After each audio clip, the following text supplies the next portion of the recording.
I was born at Brooklyn Hospital, raised in Crown Heights by my two parents who were public employees, a caseworker and a social worker in a middle class, working class neighborhood in the midst of the crack cocaine epidemic in the 80s into the early 90s. I'm thankful for them, thankful for their love, support, and prayers throughout the years, throughout my journey into adulthood and my journey as a public servant. Growing up in that Crown Heights neighborhood, first member of Congress I was ever aware of was the Honorable Shirley Chisholm. And I eventually was able to be elected to represent many neighborhoods in Brooklyn that she formerly represented. And so it's with particular reverence for her that it was communicated to me earlier today that this actually is Shirley Chisholm's birthday, 98 years ago. I stand on the shoulders of people like Shirley Chisholm and so many others as we work to advance the ball for everyday Americans and get stuff done. Because that's what Democrats do. That's what our record says. Each and every day, House Democrats committed to fighting hard for working families, middle-class folks, those who aspire to be part of the middle class, young people, seniors, immigrants, veterans, the poor, the sick, the afflicted, the least, the lost, and the left behind. House Democrats fight for the people. That's our story, that's our legacy, that's our values, that's our commitment as we move forward. Get stuff done. Make life better for everyday Americans. We look forward to finding opportunities to partner with the other side of the aisle and work with them whenever possible, but we will also push back against extremism whenever necessary. We love this country, we love our democracy, we love the Congress and the House of Representatives, the institution designed to be the closest to the people. And we're going to fight hard each and every day we have this honor to serve in Congress to deliver. I now yield to my good friend, an amazing colleague, the incoming House Democratic Whip from the Commonwealth of the great state of Massachusetts, Catherine Clark. Thank you, Hakeem. Good afternoon. I am so honored to be here with our leader-elect Jeffries and caucus chair Pete Aguilar. It is truly humbling to be the next whip for the 118th Congress and to get to do it with such an incredible team. And as Hakeem referenced, we as a team and as a caucus reflect the diversity and the strength of the American people. And that is where we are able to come together around shared values and reflect back to American families that they are the priority, they are who we will bring to the leadership table with us. Their stories, their challenges, their victories, and solutions for what they are facing. And I want to join Hakeem in sending our condolences and our love to Don McKeecham's family. He will be sorely missed in our caucus, an absolute tireless advocate for environmental justice and justice everywhere in this country. And I'd also like to thank our incredible, iconic speaker, Nancy Pelosi, and leader Steny Hoyer for their service to this caucus, to the American people, and for their continued friendship and guidance. And our message today to the American people is very simple. House Democrats are ready to work for you. And in the last 2 years, under the leadership of President Biden, we were able to beat back a pandemic, get vaccines in arms, get schools reopened, bring back our small businesses. Then we passed the Climate Action Bill that was the largest in the history of our country. We saved the childcare sector. We created 10 million jobs. We passed the first gun reform bill in 3 decades. We lowered healthcare costs for seniors, and we defended women's rights and refused to let them become second-class citizens.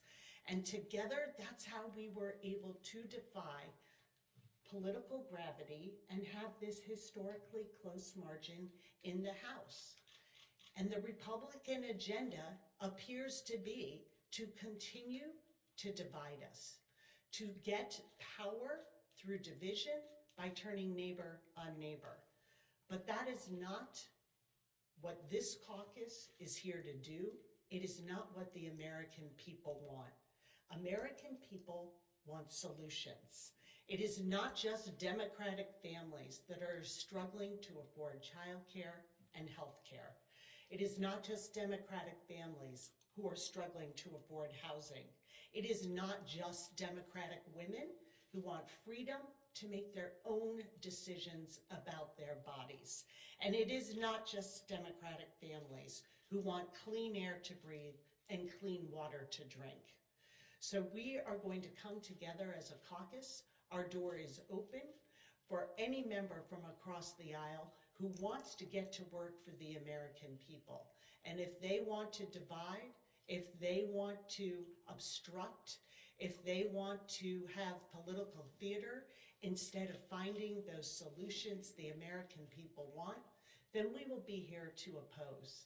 But today is a day of transition and hope and a renewal of the shared values of our caucus. And I am so pleased for the first time to be able to turn the mic over to our caucus chair, Pete Aguilar.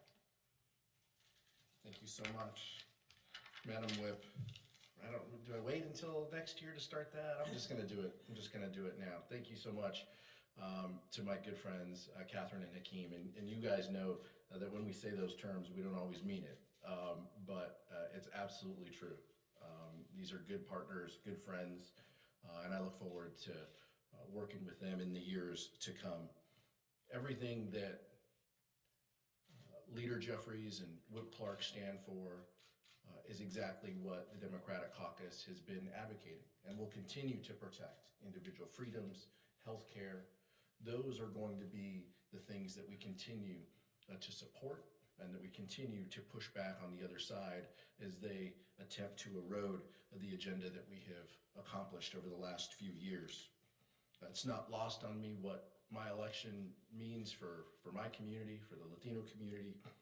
Being a kid from San Bernardino, having an opportunity to help guide this caucus is a great responsibility, and I don't take it lightly. What we're fighting against is this MAGA extremism. And we heard loud and clear this election from the American public that they want us to work to get things done for them. They want us to reduce the costs that they have, and they want us to stamp out extremism in every form. And so that's going to be our mandate. Unfortunately, there's folks who, on the other side of the aisle, who go to white nationalist conferences and come from the most far-right corners of the country. And we're going to have to continue to push back against those ideas as well. And every time that the other side pushes these theories, these dangerous theories, we're going to have to hold them accountable to the American public.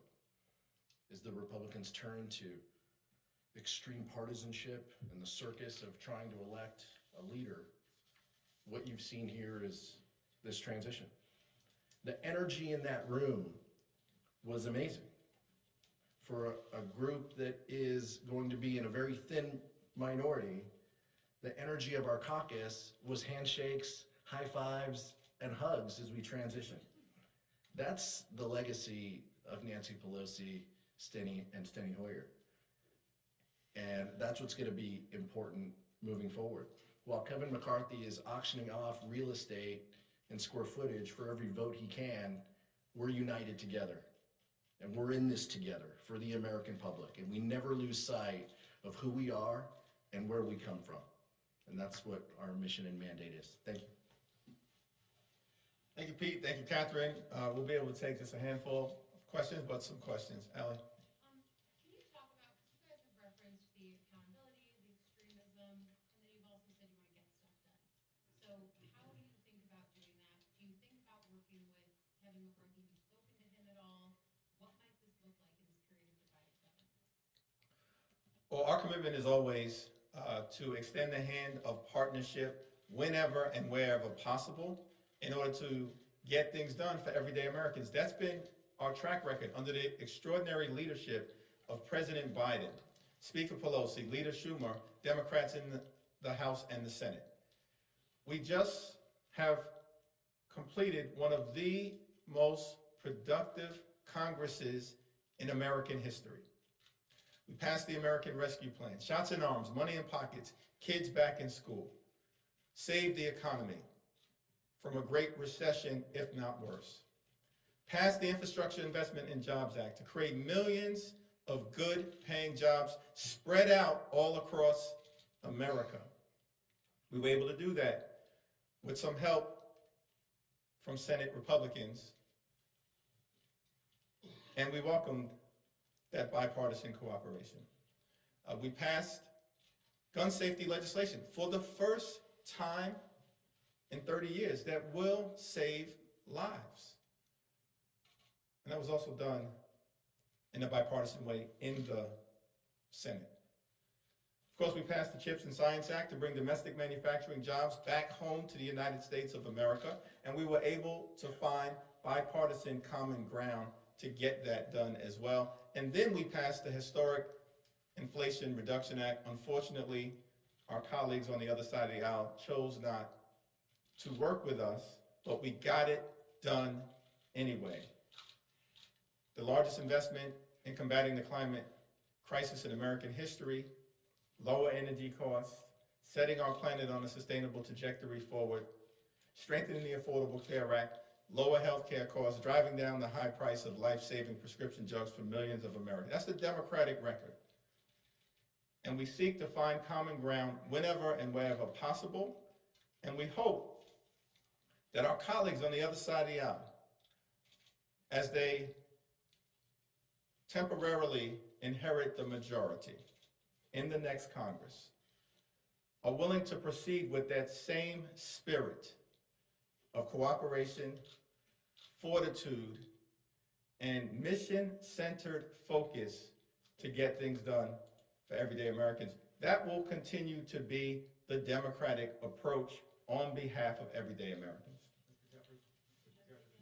First row. Two questions, Mr. Gutierrez. There's a lot of health intrigue around here, of course. Not getting too much into this, but I'm curious. I just want to make sure. Mr. McCarthy has said he has not asked for Democratic votes for his position as he hopes to be Speaker. But I just want to confirm with you all. Are you talking to your caucus to say we are not going to support him in case he needs those votes? Have you considered perhaps getting in the game of offering or suggesting someone else? And then the other question is, what is your response to his pledge to say he will remove some of your members from your committees? The House Democratic Caucus remains unified and focused in our efforts to fight for lower costs, for better paying jobs, for safer communities, to put people over politics. Those are our values that will drive us forward. Republicans are going to have to work out whatever mess and chaos is going on the other side of the aisle. That's not for us to get involved in at this point in time.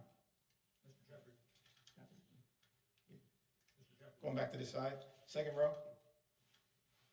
Yep. Basil Drummond, Next Star. One of the things that you just brought up was working across the aisle in order to make things work at the end of the day. But as we've seen in, especially this past year, it's not just a problem when it comes to working with Republicans. Sometimes you've had Democrats within your caucus, they don't agree with some of the other Democrats when you're also looking at, say, in the Senate as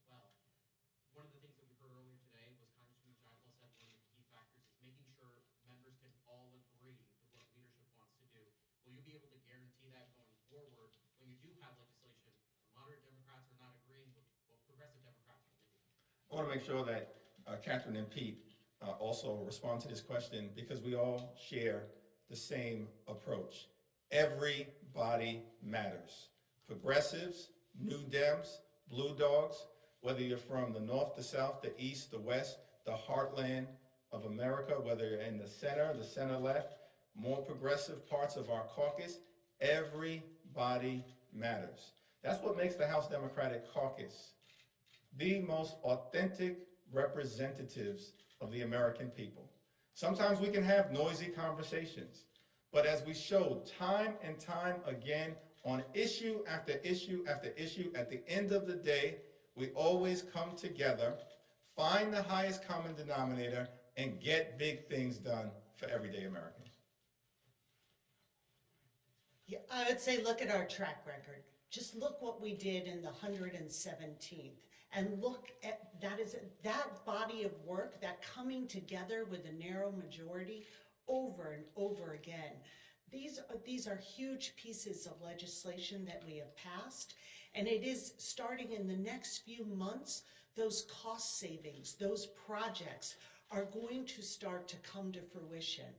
And what that means to the American people is always what binds us together, because our caucus is about these shared values. That is where we build the unity while we use our entire diversity. We don't do what the other side does. We don't shy away and say there will be discipline, there will be punishments for not towing the line. We listen to people because we understand that their districts, those are the voices of the people of this country. And that when we are listening to our members and drawing on for every corner of our caucus, we come up with a product that works for Americans. And that's our goal here. This is the Democratic Caucus is a beautiful mosaic of the country. But these two leaders next to me can speak to every member and every corner of the caucus and have a conversation. But the House Democratic focus is always grounded on how do we help more people? How do we protect what we've passed in legislation? It's never perfect, but how do we protect that and how do we help more people? So when that's your core ethos of, I just want to help more folks, it's a pretty easy conversation, to talk with each of them individually about what's ahead, about a piece of legislation, about a controversial amendment, because that's who we are.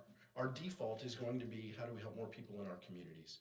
And so those conversations aren't hard, but with leaders like this, it's going to make it easier because they have the credibility and the relationships to go to every corner of the caucus and to talk about what's important to the American public. Last question. Chad. Back in the mid-90s, I remember there was an article in Roll Call when Tom Dassel had become the Democratic leader that he had a Byrd problem because all of a sudden Robert Byrd would always step in and intervene in issues. You still have Speaker Pelosi in the institution. You still have Majority Leader Hoyer in the institution. How do you work, and how does the caucus and the new leadership team work against them being helicopter parents? What an incredible blessing to be able to continue to rely on the life experiences, the wisdom, the leadership instincts, the skills, the talent, and ability of Speaker Pelosi, Leader Hoyer, and Jim Clyburn. It's a blessing that we embrace. We stand on their shoulders and look forward to continuing to get things done for everyday Americans. Thank you.